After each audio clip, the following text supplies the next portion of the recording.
This next question is from Zach Schrank. Up Zach? here. Oh, hey. The question is, how is South Bend best positioned to deal with threats of the 21st century, like climate change, automation, misinformation, political polarization, etc.? That's real fast.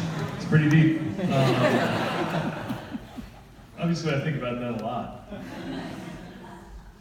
In many ways, I think South Bend may actually have tools that will really be an advantage for us in the face of some of these threats.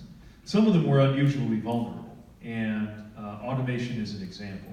It doesn't have to be all good or all bad, but we do a lot of manufacturing around here.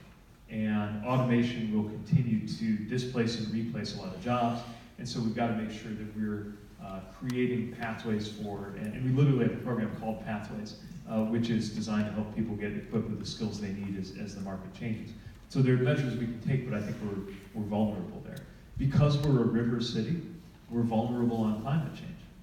Coastal cities are vulnerable for one reason. Desert cities are vulnerable for one reason. We're vulnerable because we're going to keep picking up these storms, just like they warned us that we've always had storms here, but the frequency and the intensity and the severity of it's going up. There's no denying that it's going up in our lifetime. And it means that river flooding is going to continue to be a problem. And there may even reach a point where we have to ask whether some neighborhoods might need to be redesigned and some folks might need to be relocated. We haven't hit that point yet. But if you're thinking about a 30-year vision, we're going to have some tough conversations about that.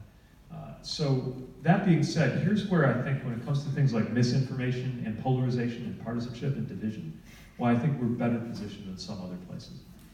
It's because we know each other. I mean, not that everybody knows everybody in the city, but we have so many touchstones that bring us together. It's one of the reasons why I think something like parks, actually, can be important for something like social cohesion.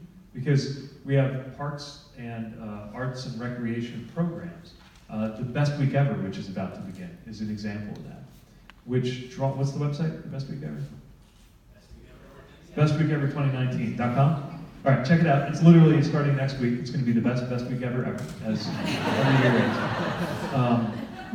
And when we get it right, just like at the River Lights, we draw people with different backgrounds from different neighborhoods, different ages, and different races, and they encounter each other.